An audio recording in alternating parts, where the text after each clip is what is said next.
Dave was saying you know a lot about music. I know some stuff about music, so let's talk music. Like, right. What's your favorite band? Maybe Fish. Fish. Maybe Okay. Billy Strings. You ever hear of Billy Strings? No, I don't know Billy He's Strings. like he's a bluegrass artist, Okay. but he jams, so it's like jam grass, I would call it. Jamgrass. Okay. Yeah. So you're not one of those Fish ones that follow a Fish follower? No, well, they're coming to Mohegan Sun in July Okay. for 2 nights. So I'm going to both of those nights. And have you were you Deadhead before that? Did you follow Sure. the Dead? Yeah. I didn't follow the Dead, but yeah, I like the Dead a lot. I did some touring in high school. Okay. I think I took 6 months off of school and got on a bus. Oh wow. I don't know. Yeah, I never did There was a anything lot of that acid crazy. involved, so I'm sure. I don't know, man. It was kind of like a one strange trip. There's a local band that plays that style of music, Max Creek. Yeah, Max Creek. We've seen them a ton of times. I've probably used to- seen them like over 250 times. You have? Wow. Yeah, probably more than me. But do you like reggae music at all? A little bit, not a lot, but a little. That's my main thing is reggae. Okay. So And Max Creek used to play at a place called Woodbury Ski and Racket in Woodbury, Connecticut, and they would Okay. have Sunsplash Reggae Festival. So they have the biggest Jamaican artists and all from all over the world, reggae artists come, and then also Max Creek would sometimes play, and so oh, nice. I would sell $1 ticket. I would get it paid $1 ticket for every ticket sold. So I would sell like a couple hundred or more tickets in my school, and then I would get a backstage pass and paid. So Oh wow. met a lot of pretty big reggae artists: the Wailers, Jimmy Cliff, Steel Pulse, I think the bass player of the Wailers just passed. Family Man Barrett. Yeah, I think so. like a couple months ago. Yeah. And have you ever heard of a reggae artist named Toots? Toots and the Maytals. He sings That sounds. He's a local guy, right? No, he's Jamaican. One of the Okay. most famous. He COVID took him. Oh wow. And his son, his name is Tony, and he goes by Junior Toots. I grew up with him in Connecticut, Mm-hmm. and he tours around now and does his dad's song. If you Nice. heard one of his songs, I'm sure you would know. Like, I had a Steel Pulse cassette when I was a kid back in the 80s. oh yeah, I met them. They're really cool. I bet. Yeah, that's when I had my dreads. Nice. I had long I can't dreads. even picture you with dreads. I know. I don't really look like a dread guy now. I have no hair. On top is where the big dread was, I think. So Okay. that's why I'm really bald. It's all good. I was at Toad's place in New Haven one night. Yeah. And there was this old dude there. He was like, I wouldn't say he was a doorman, but he definitely worked there. And he had just like, he was bald except for this one dread. He had this one big dread going down his back. I'm like, what is this? There's actually a new Bob Marley movie out. It's really, really good. Yeah, It's I heard it was. I haven't watched it Oh yet. yeah, it's I'm meaning awesome. to. It's really, authentic. I would say. I don't know if that's the right word, but I don't know. For me, that doesn't know anything about his life, it lost me. It seemed like it was shot for people that knew him well, but not shot for people that didn't know him. It wasn't. yeah. Very, Didn't you go with me? yeah. Yeah. So for me, I was lost because it seemed like most of the information was. But I'm old and you're young, so you just wouldn't understand that. I don't. Well, think. but that's the whole point, though. If you're making a film for mainstream, you have to add. That's where the Hollywood eyes comes in. You have to add something that you have to fill in the blanks for the people that didn't know him. Sunday night, I went to see Roger Daltrey from The Who. Oh, nice. Where was that? Mohegan Sun. They get a lot of good bands. And they comped us free tickets. And Why is that? they do that from time to time. Okay. Concerts that are undersold, they have a list of people that they'll comp tickets to for whatever reason. You just got to get on the list. Okay. So they're always sending us offers for free shows.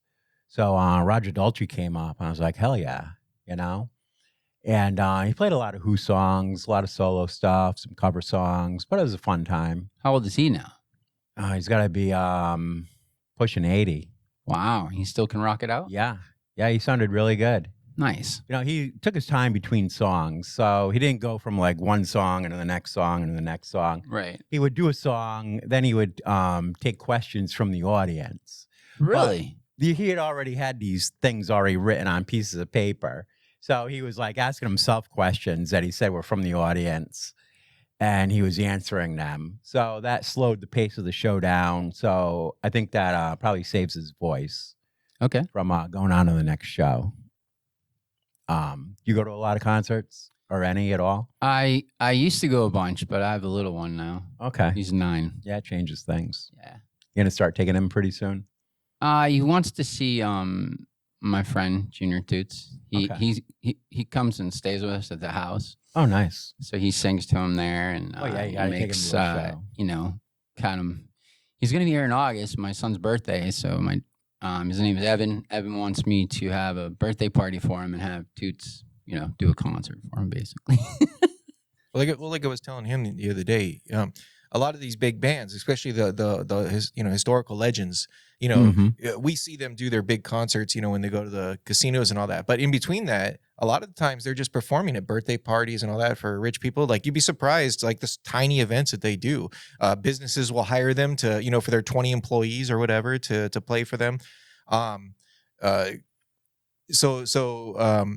Yeah, every now and then you'll see the big show, the one that that gets televised and put on the web and all that kind of stuff. But in between that, they have like 100 shows that are just little tiny things where they're getting paid like a fixed fee to show up, sing 3 songs, and leave. Middle of July, I'm going up to northern Vermont, Cabot, Vermont, for a Jerry Jam. Oh, that's cool. Yeah, have you ever heard of Jerry Jam? Oh yeah, definitely. So bunch of hippies in the woods. Exactly. Acid and trees. What's better than it? Some mushrooms. Don't forget about the mushrooms. Oh yeah, mushrooms. Actually, shrooms are way better than acid. Yeah, I mean, it's hard to have a bad trip on mushrooms. Well, speaking of that, you know that they have a microdose soda now.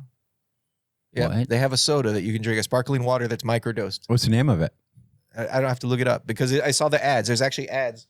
So you on can YouTube. So you can go. Wait a minute. You can just go to like 7-Eleven and be like, "All right, I'm gonna get some mushroom energy drink today and see where I end up." Maybe there it is. It's called. Maybe at the beach, or who knows. Let's see here. Microdose cocktail recipe. Psychedelic water. Oh man. Microdose 6-pack. Wow. Whoa. And anybody functional microdose. And this isn't even the soda. Yeah, yeah. And it's funny because when he was doing the ad, in the ad he goes, "I can't tell you what this really is because YouTube will take it down or whatever. But now you can microdose whenever you want." So they're gonna pass a law in Rhode Island. I think they've already passed it. Where mushrooms are gonna become legal in the state of Rhode Island. Yeah, it's that is a real thing. And why is that? I think it's to help people with mental issues, believe it or not. Yeah, it's actually working really well, especially with people with schizophrenia. Right. Really? For me, it gives me mental issues, but I guess for other people, it will relieve them of their mental issues. Well, it's kind of like caffeine. So for you, if you're a hyper person and you drink caffeine, then it calms you down. Well, if you're psychotic and you take an antipsychotic and it reverses you, you come back normal. It puts the pieces back together. So if you go do peyote and hang out in a sweat lodge, that you'll come back as a human instead of a lizard. Come back a businessman. Come back wearing a suit and tie. Yeah, ready to go to the office. There you go. You're creating the next startup. Wow. So does that mean the dispensaries are going to be selling shrooms? I'm not sure about that.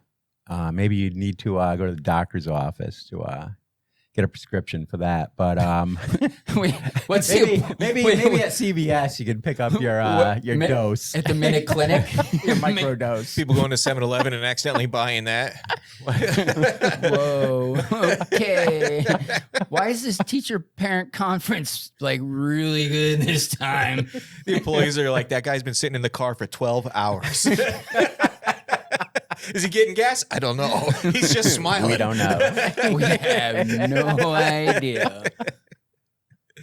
All right, so you're going to see the Dead show in Vermont, but what about up at the casino, like Mohegan Sun or Foxwoods? Fish is coming for we got Fish. Okay, in July. Mm-hmm. I'm going to a lot of the. They have this thing called Party on the Patio. Oh, up top, yeah. It's not on top anymore. It's actually where valet parking used to be. So it's a party in the parking lot between Riverview Garage and Indian Summer Garage.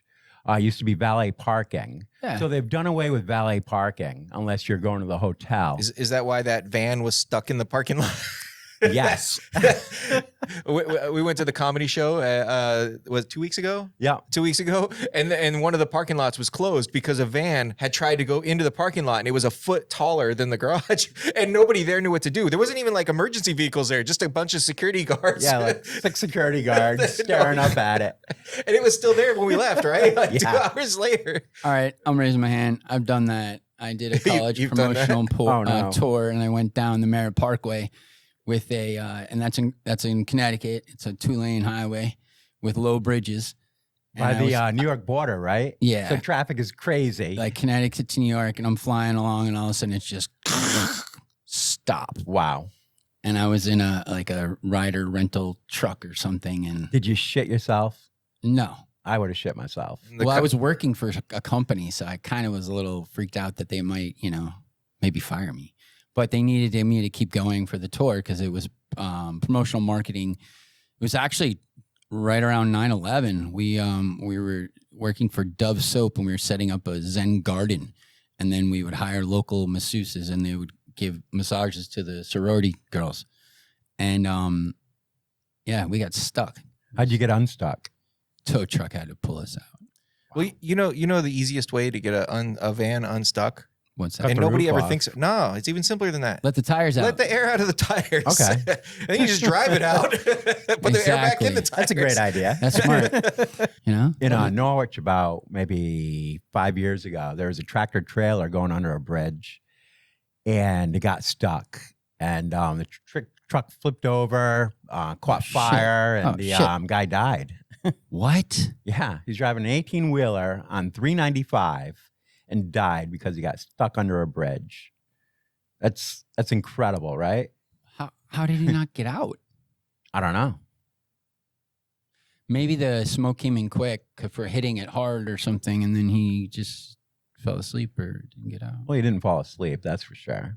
Maybe he banged his head, got a concussion. Oh, yeah, that's true. Could have knocked him out. Right. Yeah, knocked him out.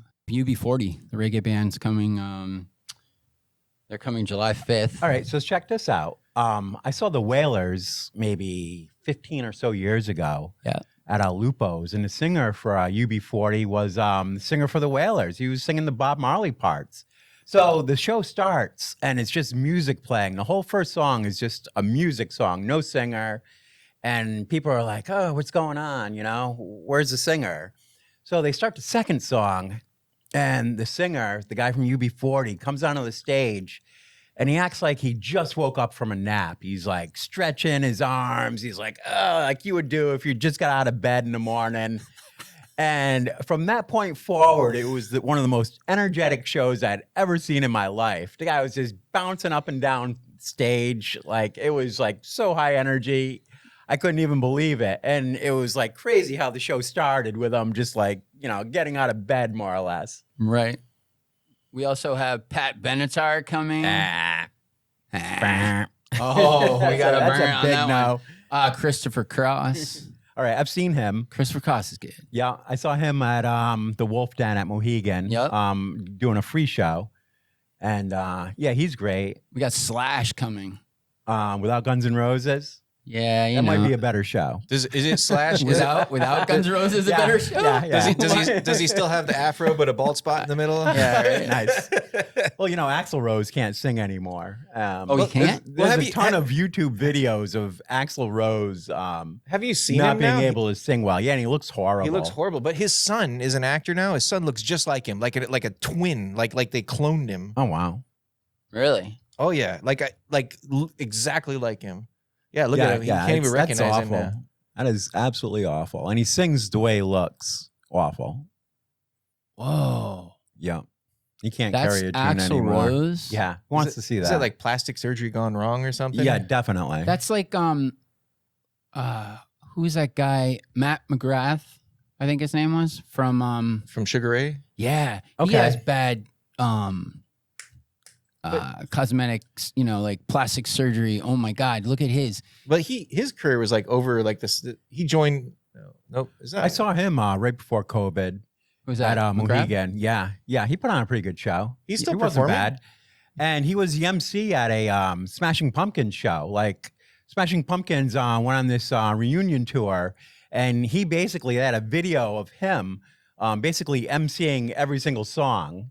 And that was like a whole different spin on the show. It was pretty enjoyable. Yeah, I look like how much him. plastic he's had. It's Yeah, crazy. that is not a good look. Compared to where look at him when he like first started. He was like cool. Like I think the bottom one right there, all the way in the bottom to the right. Yeah, I think he still looks the same. He's when you get he's just older, so like all the fat's out of his face and everything now. Ozempic face. Yeah, but he was also Wow. I mean, God, how old is he? I mean, he's got to be. He was a host for MTV for a long He's probably time. around 60. Entertainment Tonight too for a while. He switched over to do that. He only had one hit song, right? He had more than that. Was that Fly song? That's I wanna fly. Just wanna fly. yeah, I think he had a few other minor hits. Yeah, he Fly was his big song. But, honestly though, back in those days, nowadays it doesn't mean anything. But back in those days, if you had one hit, that's all you needed. You could retire.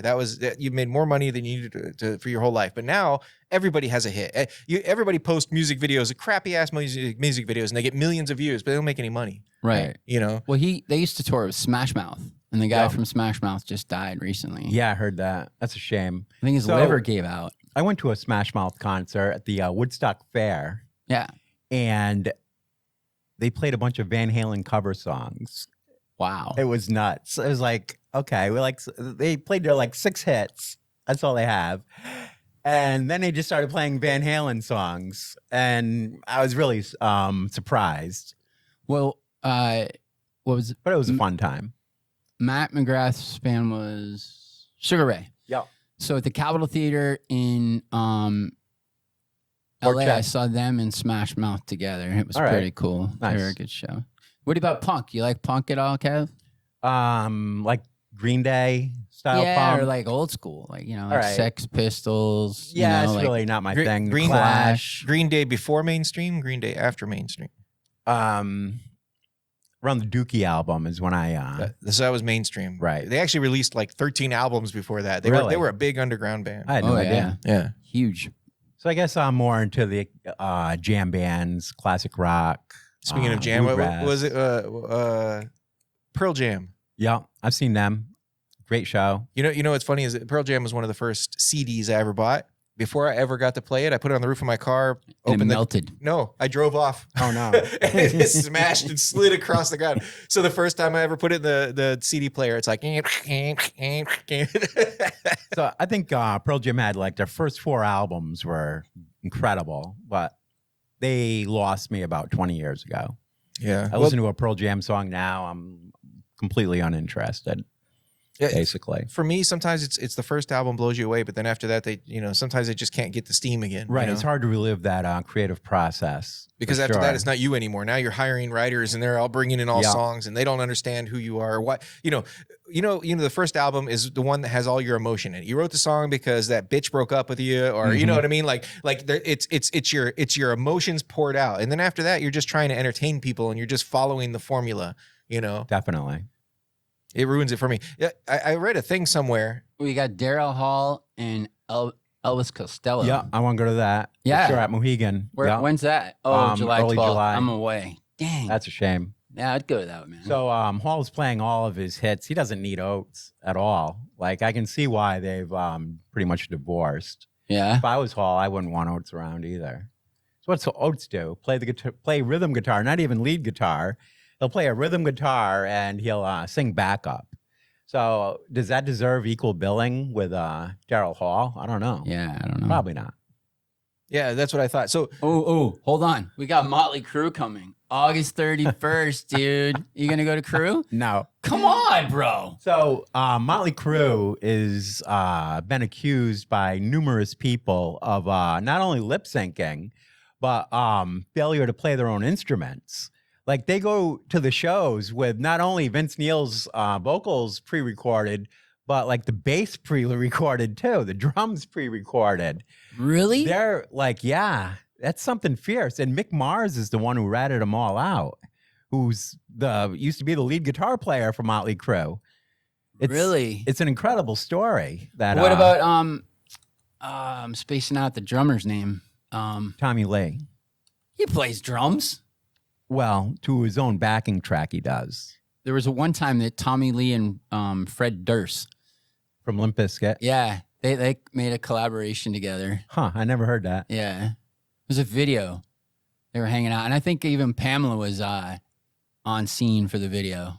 I saw Limp Bizkit open up for Metallica. Oh, That was an amazing show. Linkin Park was also there. nice. And it was at Gillette Stadium, and it blew me away. Yeah, Yeah, and Limp Bizkit I thought was better than Metallica. At least they were that day. really? Yeah. Wow. Definitely. Crazy show I saw in Denver was Anthrax, I've seen them. and Public Enemy Okay. together. Can you imagine putting hip hop rap with like Metallica and Run DMC. I can imagine it. no. But I'm just saying those two different groups, and then you had like the Anthrax group, you know, that's doing like a mosh pit and getting crazy. And then you got some rappers on the side. One of them gets knocked, and the next thing you know, it was just a crazy fight. And you know, Wow. it was. Speaking of Limp Bizkit, you know how they got discovered? No. So the lead singer of Korn was getting a tattoo, and the tattoo artist is the lead singer of Limp Bizkit, and he slipped him a tape. Huh. Yeah, so while he was getting a tattoo, he played his tape. No shit. That's how he got discovered. Yeah, That's pretty amazing. That's yeah. cool. Off of rock. Another one I thought was really cool. So do you know how Eminem got discovered? How? Dr. Dre was at the house for like a party or whatever, and while he's in the garage, there's a tape on the floor. It's like just like thrown there, like stepped on, something like that. And he listened to the tape and he's like blown away. But he also didn't know he was white until he met him. But that's why they didn't want to sign him. So Dr. Dre basically put his entire, strength behind him to his reputation on Eminem, which of course paid off. And that's why Eminem talks about Dr. Dre in every single song, because he owes his entire career to him. Really? Yeah, because nobody else would even look at him twice. I remember that video they did together where it was like Batman and Robin. Oh yeah. You remember that, guys? Where's Dr. Dre? He's dead. He's in my basement. So one of the first videos Eminem ever did, Dr. Dre was Batman and Eminem was Robin. And they were just rapping as they're, driving the Batmobile down the road. Oh yeah, that was hilarious, dude. That's when they used to put serious money into videos. Yeah. You know what I mean? Yeah, absolutely. MTV and all these other, labels and everything, they used to spend a couple $1 million on music videos. And now, Yeah, I miss mean, those. now Those it's were the like, days. Oh, yeah. Well, what are they spending now? Nothing. They give you they don't even give you an upfronted a fee. They don't give you any money up front anymore. Now a music video is just the performers basically performing Yeah, to a camera. That's a video now. you have to pay for it yourself. Matter of fact, that started back in the Marilyn Manson days. Marilyn Manson had to pay for all of his own stuff out of his own pocket. So what do you guys think about him now? Marilyn Manson? Yeah, he's kind of like a wacky dude now. Oh, I mean, he was always a wacky He was a wacky dude back. My when I was in college, I used to work at Papa John's, and my boss, the area supervisor, he was an old ska used to be in an old ska band, right? And his opening act was Marilyn Manson before he was Marilyn Manson. He used to dress like a Dr. Seuss character. Wow. And he's like, that guy used to babysit my kids. Ooh, Yeah. scary. And he played me an old tape of his old stuff. It was pretty good. Nothing like what he released mainstream. I read this book called How to Make Love Like a Porn Star by Jenna Jameson. But Marilyn Manson was in it. She used to date him. Really? And she spilled the beans on him big time. He was like addicted to meth, and he did a lot of crazy shit. He was a sex addict on meth. Well, he's a rock star. Right. It's in his contract. But Didn't she party a lot too? oh yeah, absolutely. But his constitution for being able to handle drugs was like just off the charts. Like things that would kill the average person, he would just, Double up on it. double, triple, quadruple up on, and just be totally fine with it. Well, Keith Richards is proof of that. You know what I mean? I think what exactly. it does, I think it preserves them. It's like formaldehyde, Seriously. So the thing I was going to tell you guys earlier, I was trying to find it. So almost every single mainstream hit was written by one guy. This guy Seriously? here. Yeah. His name is Max Martin. And basically, if you get signed by a label, they force you to use his songs. Never heard of him. Yeah, that's the whole point. Nobody's ever heard his name because it's not supposed to be. You're supposed to be written by Taylor Swift. It's supposed to be written by Madonna. Spears, Madonna, Michael Jackson, Beyonce, Simon Cowell. He's not a singer. Yeah, Simon Cowell. That's how he got into the business. He developed stars, music stars. Right, but he wasn't a singer himself. Maybe. There's a guy that lives in Westerly. He's some sort of conductor out of New York. And he also writes songs. And he claims he wrote a song for Taylor Swift. Mm-hmm. And that she sung it, put it on an album. I'm not a Swiftie, so I have no idea what the song is. Is it the one about the house? No, I don't think so. But that's how it works in the industry. What happens is, like for me, what my company did is we wrote songs for other artists. We would write the song, have a demo singer come in and sing it, and we would send it out to the labels. And the labels would play it for the artist, and the artist would decide which one they wanted to buy and play and sing. But that's how it always works. So there's basically just a few people who write all the music that you hear on the radio. Max Martin. And that's why, have you ever noticed that almost every single hit song has the same melody in the background? It sounds the same. It's because what they do is they recycle hit melodies. So they take a song that did really well 10 years ago, and they do this for movies too. They take a song that hit well years ago, and then they recycle it because it was already a hit. So when you hear it, your brain is like, this is a little bit familiar. I like this. Even if you don't even know who the artist is. Right. And this is what they've been doing for years. Same thing with movies. What they'll do is they'll have a movie that comes out 10 years ago. It did really well, and they'll wait for the next generation and re-release the movie because whatever formula it had worked then. Ghostbusters. Yeah, well, Ghostbusters didn't even have a script when he got the money. He got a blank check for that. Who did? Bill Murray? Not Bill Murray, the other guy. The chubby guy. Dan Aykroyd. Dan Aykroyd got a blank check, and he was writing the script as they were making the movie. He wrote that for Belushi. Yeah, and he also, right. He wrote it for Belushi. And then before that. Belushi died, you mean? Yeah. Caddyshack too, same thing. You ever watch the documentary on Caddyshack? Same exact thing, but it's basically a blank check, and he didn't have a script. He just kind of wrote it as he went. Bill Murray wrote all of his parts by himself. He was all ad-libbed. Everything was That's ad-libbed. Great. That's a true ensemble cast, Caddyshack. Yep. Oh, I absolutely love that movie. That movie's Do you know the classic. only thing the studio forced them to put in that movie? Everything was them, but the only thing the studio forced them to put in that movie was the fucking gopher.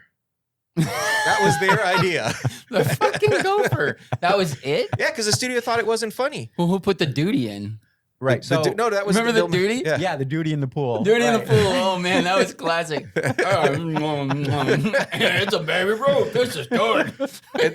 And the scene where he's cutting the flowers like he's playing golf. Remember? Yeah. They were pissed. The people, they were shooting in an actual location, and that wasn't supposed to happen. That was ad-libbed. He ad-libbed that on the spot. Oh yeah, and all the flowers at that golf course were done. So I think originally it was supposed to be a serious movie or a more serious movie than it turned out to be. Really? And they watched it the first time and realized that it was like too over the top serious and nobody was going to like it. So they flopped it completely. Yeah, exactly. Well, they made a mockumentary documentary about the making of that movie. So like they Hollywoodized the making of that movie. Really? Yeah, it's actually pretty good. It's very dramatic at the same time too. I mean, they play Chevy Chase as basically such a drug addict that he would travel with golf balls full of cocaine. So he would be in his hotel room and he would crack open the golf ball. That's great. Did you ever play an instrument? Yeah. I grew up playing in a high school band. What instrument? Clarinet, saxophone. Later, I learned how to play the guitar a little bit. I like to sing. That's what I really like doing. Have you been in a band? Just some like friends getting together, jamming out for several years. That kind of He's the thing. karaoke king. Is that? Yeah, I used to do karaoke quite a bit. What's your go-to karaoke song? If I had to play one, maybe it would be something by the Smashing Pumpkins. Okay. I like a lot of alternative rock. Oh, okay. Some Pink Floyd. Nice. I saw Kiss and Smashing Pumpkins in Dodger Stadium in LA. That's got to be great. It was pretty wild. That show was Psycho Circus is what it was called. Okay, that was the reunion album. Yeah. It was wild. Either Ace Frehley or Peter Criss played on it, but they called that the reunion album. Yeah. But Smashing Pumpkins, they still had it. They were pretty good. Yeah, they still have it. Yeah. I saw them. Didn't one of them die though? No, but they all got back together except for the bass player. I guess she's a little too messed up. Yeah. The keyboard player died years ago, like decades ago, from a drug overdose. Yeah, just like the Maybe Chili that's what I'm Peppers, right? thinking of. Didn't one of the guys from the Chili Peppers died that way, and then Dave Navarro took over? No, he actually didn't die, and he's back with the Chili Peppers, like that guitar player. Oh, so he's been in and out of rehab like constantly. Oh, he that's what was it a was. bad junkie, right. real bad junkie, to the point where he couldn't play his instrument. And yeah, Dave Navarro took over for one album, and that album was not their most successful album. Keyboard player died, heroin overdose. Yeah, and they fired the drummer because of that, Billy Chamberlain. He was partying with them, and Billy Corrigan, the main guy from the Pumpkins, said, I'm not having this. And he fired like probably the best drummer on the planet. The next album the Pumpkins made is called Ava Adore. It was all like electronic drums and really wasn't that great. Right. It was very disappointing. And that was pretty much the end of the great smashing Pumpkin era that everyone loves, you know. And was Dave Navarro with Jane's Addiction? Yes. Yeah. Do you like Jane's Addiction? Actually, it was maybe a year ago, almost a year ago, I saw Jane's Addiction open up for the Smashing Pumpkins. No shit. Really? Yeah. That was a great show. You know, I saw Violent Femmes Okay. in like in Hartford. Nice. I only think I know one of their songs. Blister in the Sun. Of course. Yeah, Yeah, Blister everyone in the knows Sun. that one. Yeah, Yeah, that's a totally. great one. That's Yeah, a they classic. were cool.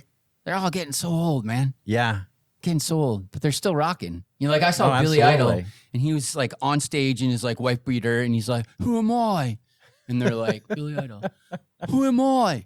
"Billy Idol." "I'm Billy fucking Idol," and he rips his entire shirt off, Wow. and he's got like freaking 6-pack or more, and the dude is just like, you know, it's like Iggy Pop. Okay. So I mean, you know, but certain drugs make you kind of like skinny, and you know. Oh, so- sure. Yeah, he's doing something for sure. And Dio played in that show too. Oh, wow. Or no, Devo. Devo, played. okay. It was Flock of Seagulls, Devo, and Billy Idol. That's amazing. That was a show. I had this Devo album, We Are Not Men, We Are Devo. I think that's the song with, that's the album with Whip It. Oh, that was awesome. Whip It Good. Whip it good. Da-na-na-na-na. The last album, I had, rock album I had was Aerosmith, and it's supposed to be Night in the Ruts, but on the album they crossed out the S or the N and the R and changed it to Right in the Nuts. Right in the nuts. Hey, talk about nuts. I have my notes on the table again today.